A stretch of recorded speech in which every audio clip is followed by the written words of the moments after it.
जी नमस्ते। मैं हूं अनंत कुमार शास्त्री और आप देख रहे हैं अनंत शास्त्री यूट्यूब चैनल। हमारे अनंत शास्त्री यूट्यूब चैनल में आप सभी का स्वागत है। आशा करता हूं आप सभी कुशल मंगल होंगे और आज धूमधाम से रक्षाबंधन का त्यौहार भी पालन कर रहे होंगे। आज हमारा यूट्यूब चैनल का प्रथम पॉडकास्ट कार्यक्रम है। हमारे प्रथम पॉडकास्ट कार्यक्रम में हमारे अतिथि के रूप में हमारे गुरुकुल आदर्श कन्या आश्रम आमसना के आचार्य जी पुष्पा वेदश्री जी हैं। आपका बहुत बहुत स्वागत है आचार्य जी। नमस्ते। हमारे उड़ीसा में वैसे तो सारा देश में बहुतों गुरुकुल है, उड़ीसा में भी अनेक गुरुकुल है। उन गुरुकुलों में से एक है आदर्श कन्या गुरुकुल आश्रम आमसना, जिसका संचालन, जिसका स्थापना पूज्य स्वामी धर्मानंद सरस्वती जी ने किए हैं।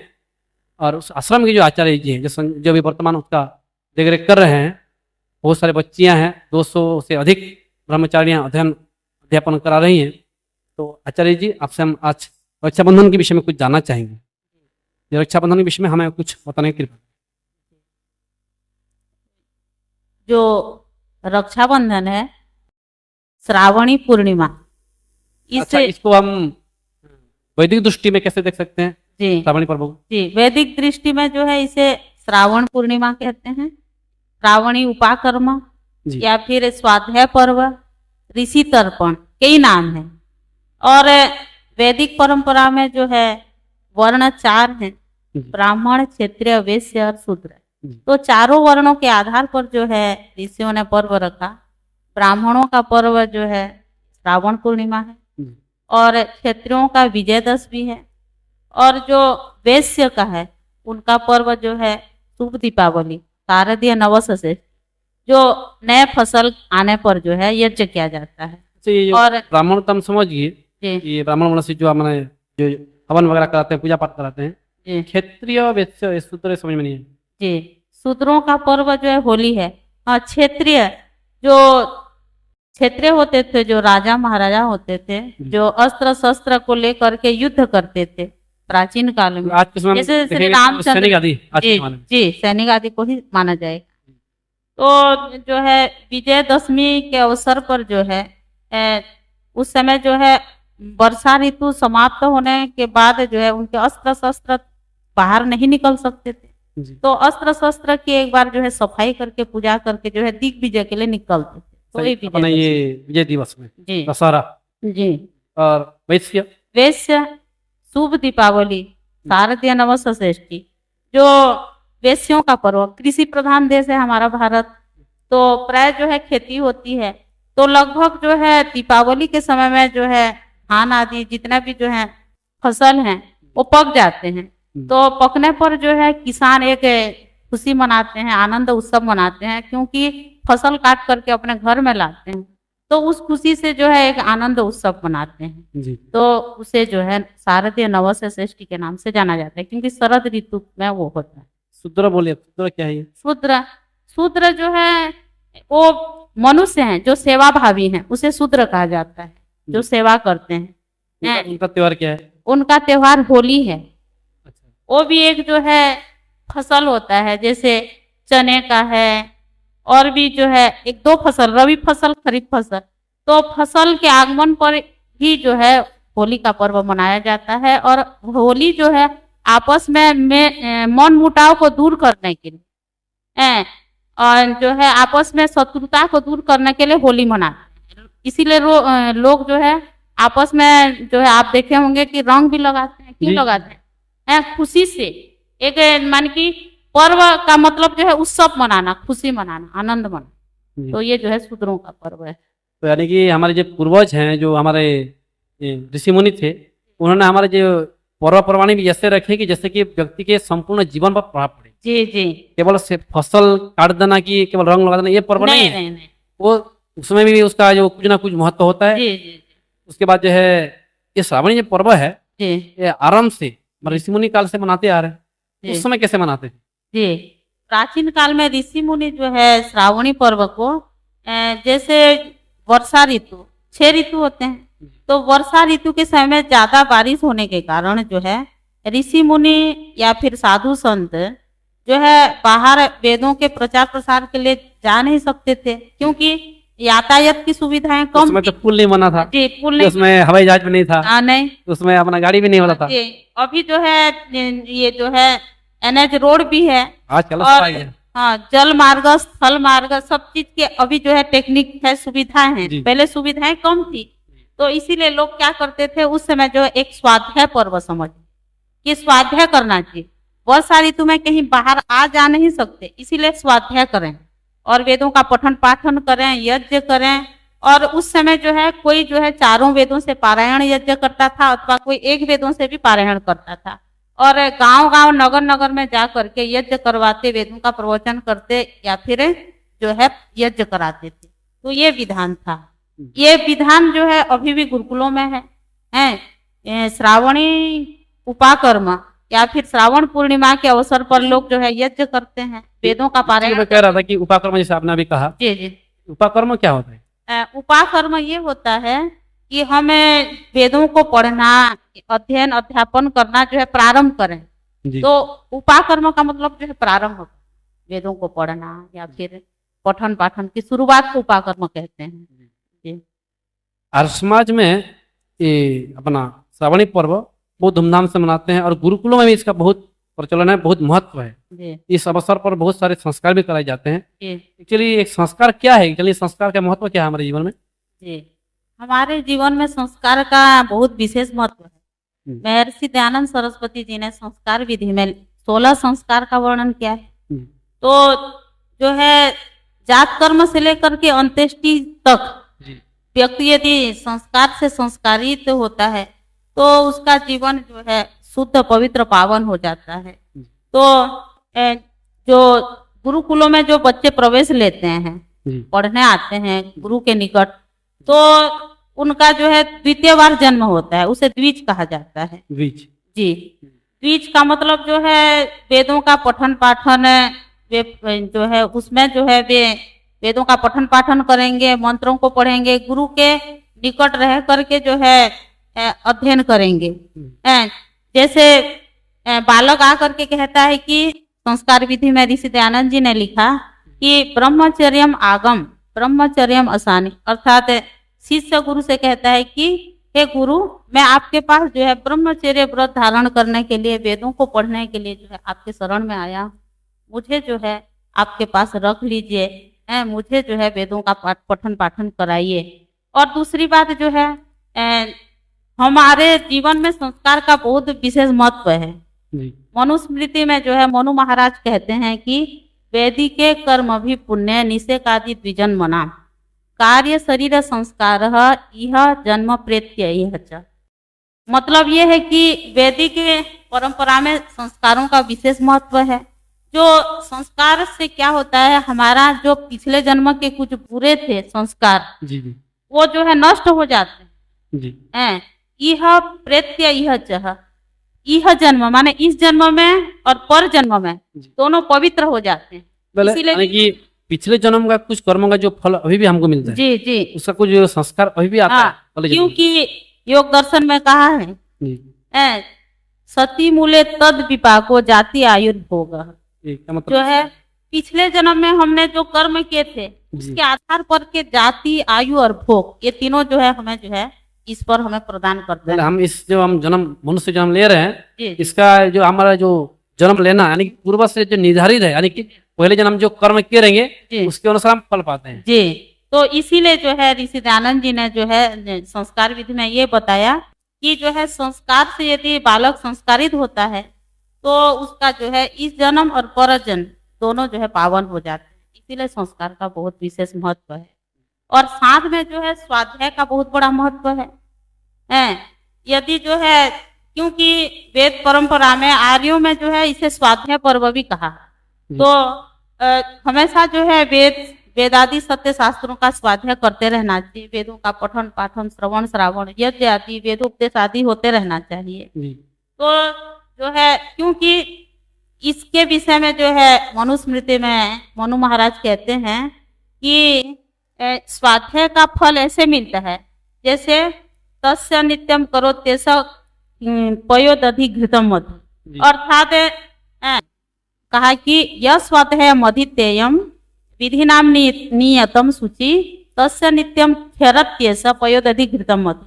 इसका मतलब उन्होंने ये कह दिया कि जिस प्रकार हमारे शरीर के लिए पयोदधि घृतम मधु, पयो माने दूध, घृतम घी, दही और मधु माने शहद, ये शरीर के लिए जिस प्रकार हृष्ट पृष्ट और गुणकारी होते हैं, उसी प्रकार यदि हम वेदों को पठन पाठन करते हैं, वेदादि सत्य ग्रंथों का स्वाध्याय करते हैं, तो हमारा जो है जीवन जो है पुण्यमय हो जाएगा, आनंदमय हो जाएगा, संस्कारित हो जाएगा।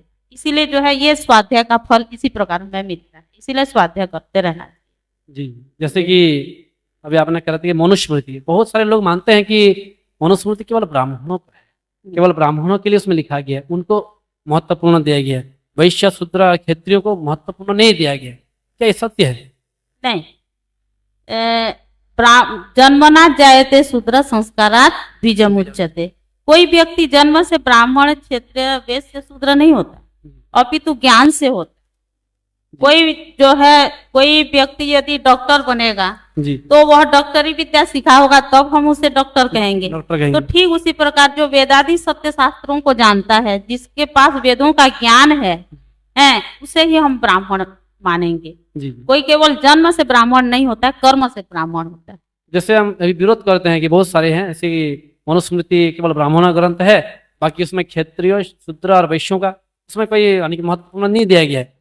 तो वहाँ लिखा गया, आप अभी बता रहे थे कि जन्मनाथ जायते शूद्र संस्कारात द्विजमुच्यते। जैसे कि हम चावल है, पहले धान होता है, धान रहता है, धान को उसको पीसने के बाद तो चावल बनता है। तो धान रहता तो एक केवल जन्म लिया हुआ बालक है, उसको चावल बनता तो भी वो संस्कारित हुआ, यानी कि ब्राह्मण क्षेत्र शूद्र बन सकता है। तो मैं कहना चाहूंगा जो मित्र समझते हैं कि मनुस्मृति केवल ब्राह्मणों का है, ये गलत है। उसमें ज्ञान दिया हुआ है सभी के लिए, कोई भी उसको ग्रहण कर सकता है, कोई भी वहां महान बन सकता है। चलिए इस विषय में और कभी बात करेंगे, आगे हम चलते हैं। जो रक्षाबंधन है तो गुरुकुल में विशेष तौर मनाते हैं, यहाँ पर कोई संस्कार भी करते हैं इस दिन। क्या करते हैं? उपनयन संस्कार जी। जो विद्यार्थी जो नूतन प्रवेश लेते हैं, बालक बालिकाएं ब्रह्मचारिणियां, तो उनकी जो है एक संस्कार होती है जिसे कहते हैं उपनयन। उपनयन मतलब जो है गुरु के निकट आना जी।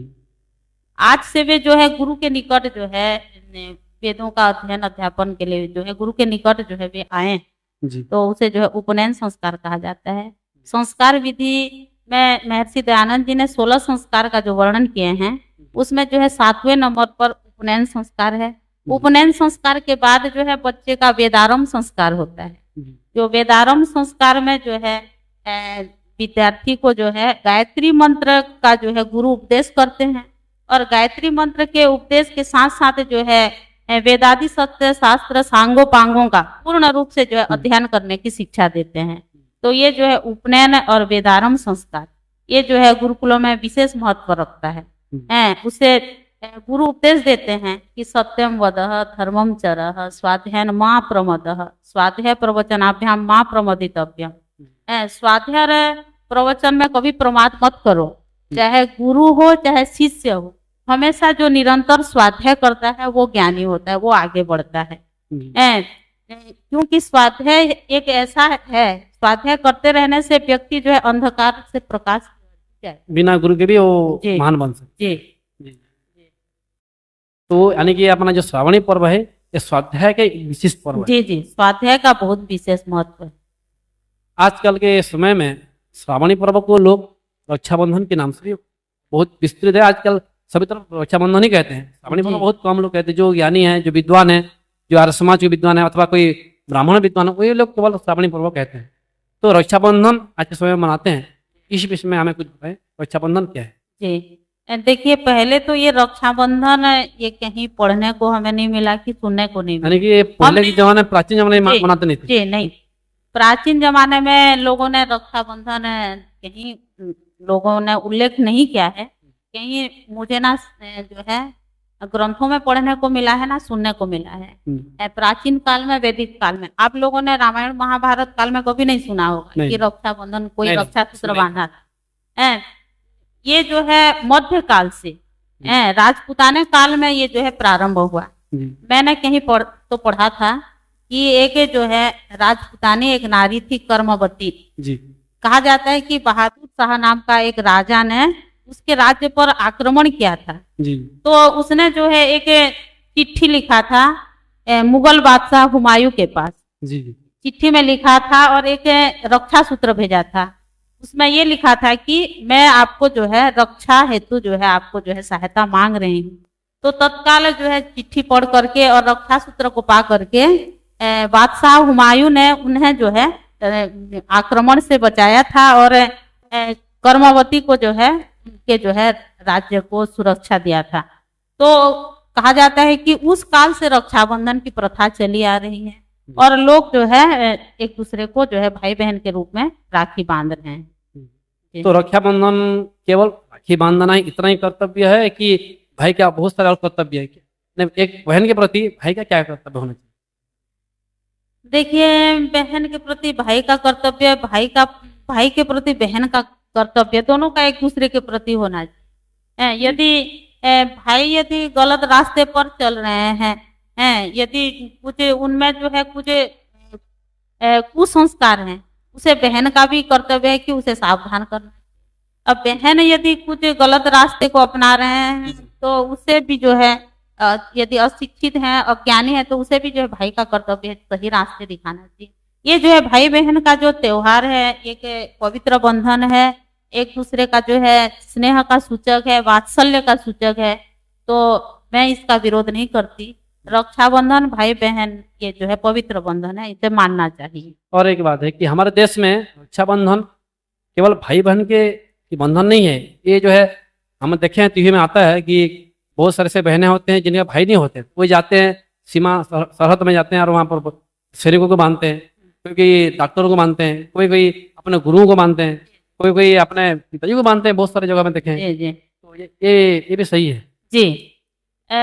रक्षाबंधन का मतलब जो है भाई बंधन तो नहीं लिखा है, रक्षाबंधन मतलब जिन्होंने हमारा रक्षा किया वही रक्षा सूत्र है जी। तो देखिए, आप महाराष्ट्र में जाएंगे तो वे अपने पिता को राखी बांधते हैं। पिता को बांधते हैं जी। और कहीं कहीं ऐसे सुनने को मिला है कि अपने पति को भी राखी बांधते हैं, गुरुजनों को भी राखी बांधते हैं।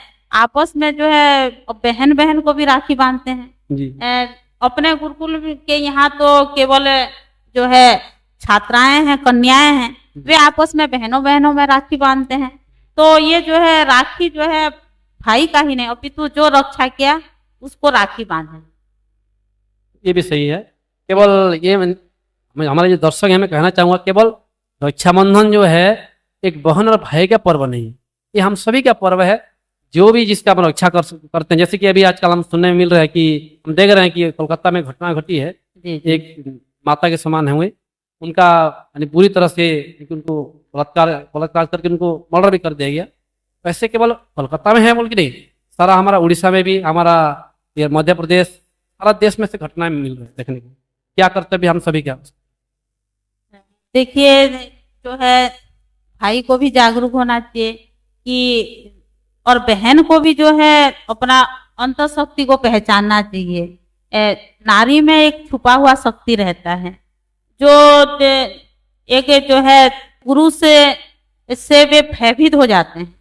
तो इसके लिए जो है एक भद्र पुरुषों का कर्तव्य है कि ऐसे ऐसे जो है जगह जहाँ घटना हो रही है वहीं जो है रक्षा करनी चाहिए, या तो फिर जहाँ जहाँ ऐसे दुष्ट लोग हैं उन्हें जो है कड़ी से कड़ी सजा मिलनी चाहिए। और भाई का फर्ज है कि जितने भी दुनिया में, क्योंकि वसुधैव कुटुंबकम, पूरा जो है संसार हमारा जो है कुटुंब है, परिवार है, सब हमारे भाई बहन हैं। तो सभी जो है बहनों की रक्षा करनी चाहिए। केवल अपनी जो है रक्त संबंधी बहन ही नहीं अपितु जितने भी दुनिया में बहन हैं सबकी रक्षा करनी चाहिए, सबकी सुरक्षा करनी चाहिए। तो एक अच्छे भाई का फर्ज है कि जितने भी बहनें हैं उन्हें सुरक्षा देनी चाहिए। और बहनों से मैं ये कहना चाहूंगी कि बहन को भी जो है अस्त्र शस्त्र शास्त्र से जो है निपुण होना चाहिए। बिल्कुल, ये बात, क्योंकि समय पर जो है खुद की सुरक्षा खुद कर सके। इस प्रकार जो है हर जगह तो आपको रक्षा करने के लिए कोई पहुंच सकता है, ना सेना पहुंच सकती है, ना पुलिस पहुंच सकता है। जी जी। उनको भी स्टेशन से आने के लिए समय लगता है। तो हमारे दर्शकों को मैं कहना चाहूँगा कि जितने बहनें हैं, जो माताएं सुन रहे हैं कि बहनें सुन रहे हैं, उन सभी से निवेदन है कि आप सभी अपने में सक्षम होने का आप प्रयत्न कीजिए। जैसे कि अभी हम कह रहे थे कि वो कोलकाता वाली घटना है, जी केवल एक ही व्यक्ति ने उसके प्रति गलत दृष्टि से देखा, ऐसा ना हो। हमारे देश में कई जगह में से देखने को मिल रहा है। तो हम सभी भाइयों से भी कहना चाहेंगे कि हम बहनों को कि माताओं की इस दृष्टि से ना देखें। रक्षाबंधन हम आज पालन कर रहे हैं, तो इसका महत्व ये भी है कि हम सारे देश में जितने भी बहनें हैं, जितने भी माताएं हैं, उनके प्रति हमारा कर्तव्य है कि उन पर हम सुरक्षा प्रदान करें। और दीदी मैं ये कहना चाहूँगा कि जैसे कि घटना हम देखें तो आसपास जो लोग हैं, जो समाज है, उनको भी कर्तव्य है कि वो भी रक्षा करें उनको। वहाँ घटना जब घटा होगा तो वहाँ भी तो आसपास भाई रहे होंगे, उनके लिए क्या करना चाहिए? देखिए, मैं भाइयों को ये कहना चाहूंगी कि किसी को भी जो है गलत दृष्टि से ना देखें। केवल अपना बहन सब तो हमारा बहन, हम कुटुंबकम कहते हैं, भारत माता की जय कहते हैं, भारत माँ है तो हमारे सब हमसे बेटे हैं। एक श्लोक आता है, मैं आपको कहना चाहूंगी जी कि मातृवत परदारेषु परद्रव्येषु लोष्ठवत् आत्मवत् सर्वभूतेषु यः पश्यति दूसरे की स्त्री को माता के समान देखो, दूसरे की वस्तु को मिट्टी की तरह समझो, अपनी तरह मित्रवत सबको समझने वाला ही वास्तव में देखता है। तो मैं ये कहना चाहूंगी कि वही ज्ञानी है। हाँ, समाज में जो है जो पुरुष वर्ग हैं वे जो है दूसरे की स्त्री को जो है माता की तरह बहन की तरह समझें, तभी जो है राष्ट्र का समाज का कल्याण होगा। तो रक्षाबंधन यदि हम तभी सफल हो सकता है जब हम आसपास जितना हमारे बहनें हैं, भाई हैं, कोई भी कष्ट है, दुख है, कोई समस्या है, हम उसको समझें, उसका पूरा करेंगे, कोशिश करेंगे, तो यही रक्षाबंधन है। केवल बांध दो और निकल जाओ, ये रक्षाबंधन नहीं हो सकता। तो आज गुरुकुल में बहुत विशेष कार्यक्रम होगा। आज में क्या कार्यक्रम दीदी? मैं देखिए, पहले तो संस्कार कराया जाता है, उपनयन संस्कार और वेदारंभ संस्कार, जो नए प्रवेश छात्राएं हैं। और प्राय हमारे गुरुकुल में इस अवसर पर जो है वेदों का पारायण होता है। कभी 2 वेदों से, कभी ऋग वेद हो तो एक ही वेद कर लेते हैं। और लगभग 15 दिन या फिर 10 दिन तक जो है वेदों का पारायण होता है। मध्य मध्य बच्चों को हमें वेदों का उपदेश करते हैं, यज्ञ के विषय में, धर्म के विषय में उनको जो है बताते हैं जी। और जो है साथ में जो है सबके जो है भाई नहीं हैं जी। गुरुकुलों में, या फिर घर में भी सबके भाई नहीं होते, तो ये बच्चे जो है आपस में बहनों में या फिर अपने दीदियों में अथवा जो है गुरुजनों में जो है राखी बांध करके जो है अपना ये त्योहार मनाते हैं। सब एक दूसरे के जो है उसमें हैं, रक्षा करने वाले हैं, सब एक दूसरे को जो है रक्षा करते हैं, सब एक दूसरे का केयर करते हैं। तो इसीलिए जो है यहाँ आपस में भी राखी बांधा जाता है। तो मैं इसे गलत नहीं मानती, क्योंकि आपस में बहनें भी राखी बांध सकती हैं। बिल्कुल। आज की इस अवसर में आप हमारे देशवासियों को, हमारे दर्शकों को कुछ कहना चाहेंगे? देखिए, मैं दर्शकों को ये कहना चाहूंगी कि अपने जीवन में स्वाध्याय को कभी ना छोड़ जी। स्वाध्याय निरंतर करने वाला ही व्यक्ति जो है महान बनता है। हमें अपने जीवन में जो है मृत्यु पर्यंत हमें कुछ ना कुछ सीखते रहना चाहिए। किसी पूर्ण ज्ञानी कोई व्यक्ति नहीं होता है। यदि हम स्वाध्याय करते रहेंगे निरंतर, तो हमें जो है नए नए ज्ञान प्राप्त होते रहेंगे। और जो हमारे अंदर जो बुराइयां हैं और जो हमारे अंदर जो अज्ञानता है वह धीरे धीरे बहुत नष्ट होने लगेगा। तो इसीलिए मैं ये कहना चाहूंगी कि स्वाध्याय को कभी न छोड़ें, स्वाध्याय करते रहें। और जो भी हैं संस्कृति की रक्षा के लिए, देश की रक्षा के लिए, समाज की रक्षा के लिए जो है एक बचाने के लिए जो है एक अंदर से जो है एक संकल्प लें इस अवसर पर। क्योंकि पर्वों में लोग जो है प्राचीन काल में संस्कार के साथ साथ जो है मैंने पढ़ा है, देखा है, कई जगह में कोई संन्यास दीक्षा लेता है, कोई नैष्ठिक दीक्षा लेता है, कोई साधक दीक्षा लेता है। तो इस अवसर पर लोग संकल्प लेते हैं कि हम आगे बढ़ेंगे, आगे बढ़ेंगे, समाज का कुछ काम करेंगे, देश का, राष्ट्र का कुछ काम करेंगे, वैदिक धर्म का प्रचार करेंगे। महर्षि दयानंद स्वामी जी का जो है पद चिन्हों पर चल करके आर्य समाज का प्रचार प्रसार करेंगे। तो जो है इस पर्व में जो है एक संकल्प लें कि हम जो है संस्कृति की रक्षा करेंगे, वेदों की रक्षा करेंगे। ऋषि दयानंद जी ने कहा था कि आओ वेदों की ओर लौटो, क्योंकि ऋषि दयानंद जी से पहले जो है वेद प्राय लुप्त हो गया था, उन्होंने वेदों का उद्धार किया है। तो हमें जो है वो उन्होंने जो उद्धार किया है वेदों का, उसे हमें बचाना है। इसीलिए जो है हमें वेदों का पठन पाठन श्रवण श्रावण उपदेश को कभी नहीं छोड़ना चाहिए। वही लिखा है यत्र नार्यस्तु पूजन्ते रमन्ते तत्र देवता। ये तो उन्हीं की ही कृपा है महर्षि दयानंद जी की। उन्होंने जो है नारियों को, स्त्रियों को जो है वेद पढ़ने का अधिकार दिया, यज्ञ करने का अधिकार दिया। क्योंकि आज आधुनिक युग में कई जो है, मैंने सुना है कथावाचकों से कि किसी ने कहा कि गायत्री मंत्र का जो है स्त्रियों को पढ़ने का अधिकार नहीं है जी। और कहीं कहीं कहा जाता है कि स्त्रियों को यज्ञ पवित लेने का भी अधिकार नहीं है। किंतु जो है वैदिक शास्त्रों में मैंने पढ़ा है, कहा गया कि स्त्रियां उपनीता अनुपनीताश्च भवति। कई स्त्रियां होते हैं जो ये जो पवित्र धारण करने वाली होते हैं, कई नहीं धारण करने वाले भी होते हैं। और यम संहिता में भी पाया जाता है कि पुरा काले तु नारीणाम मोन्धि व्यंजनम इष्यते अध्ययनम तु वाचनम सावित्री वचनम तथा। अर्थात प्राचीन काल में जो नारियां होते थे, वेदों के रहस्य को समझते थे, उनका व्रत बंधन होता था, उनका जन्म होता था। वे मान की स्त्री ही ब्रह्मा बहुविथ। स्त्री जो है ब्रह्म पद पर भी आसीन होकर के जो है वेदों का उपदेश करते थे, यज्ञ का समर्थन करते थे, यज्ञ का संचालन क्या करती थी। तो जो है मेरे ख्याल से जो है स्त्रियां भी जो है जनेऊ ले सकते हैं, पढ़ सकते हैं। बीच में कहते थे कि अब हमारे प्राचीन पुराने लोग जो है लड़कियों को पढ़ने के लिए प्रतिबंध लगा रखे थे, ये क्या सत्य है?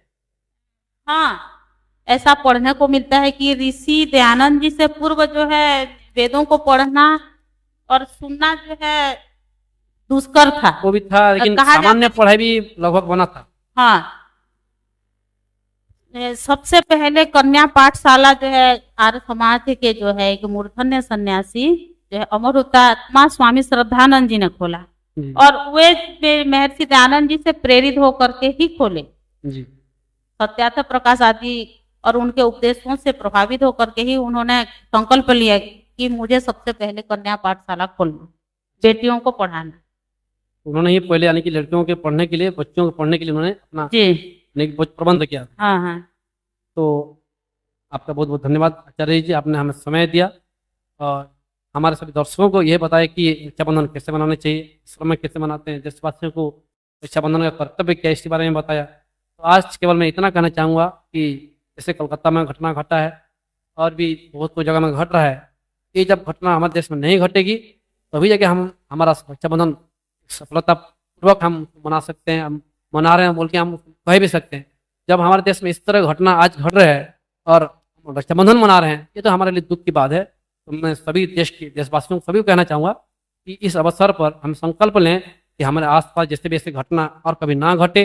ऐसे घटना घटती है तो तुरंत उसके ऊपर कार्रवाई हो और हम सभी कुशल मंगल पूर्वक हम देश में निवास करें, सभी सुखपूर्वक रहें।